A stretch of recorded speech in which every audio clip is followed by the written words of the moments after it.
A new controversy surrounding the first Muslim elected to Congress is the subject of one of the most emailed articles at the Minneapolis Star-Tribune today.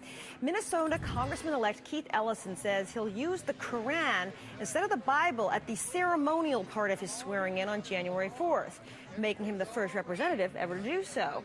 Now, the actual oath of office occurs on the House floor with all 435 members together, so no religious texts are involved. But Mr. Ellison's photo op choice has provoked criticism from some conservatives who say it's America, not the individual, that decides what book is used for swearing in.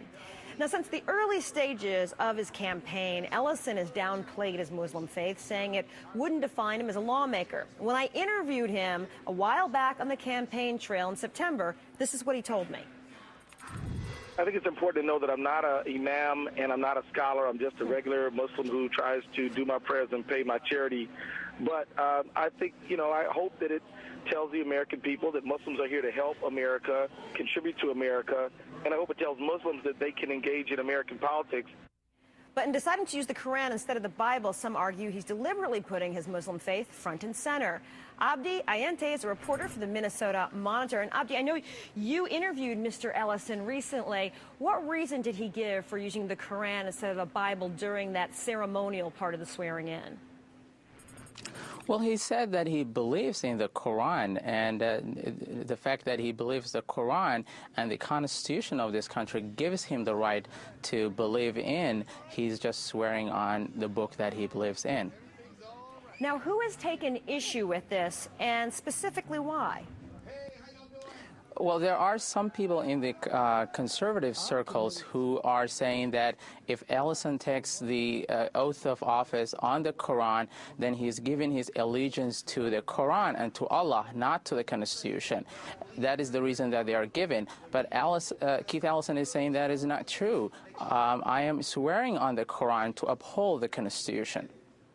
It's interesting because this has gotten so much play online in the blogs. One conservative blog posted the story, and there were some 800 posts after.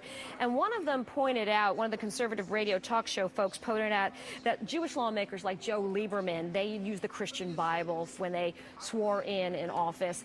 The question becomes, why isn't Ellison choosing to go with tradition or convention in swearing in?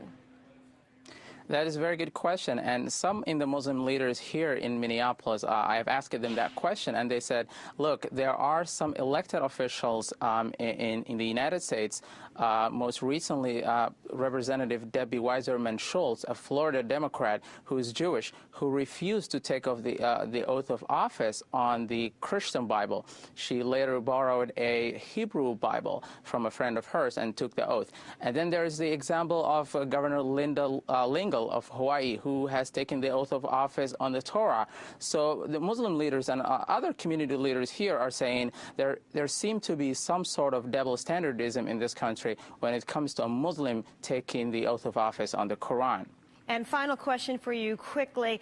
Keith Ellison has said that he didn't want to use his faith as part of his campaign. He has not spoken out on certain issues that have involved Muslims in the news, specifically those imams who are asked to leave the plane in Minnesota, where he is from.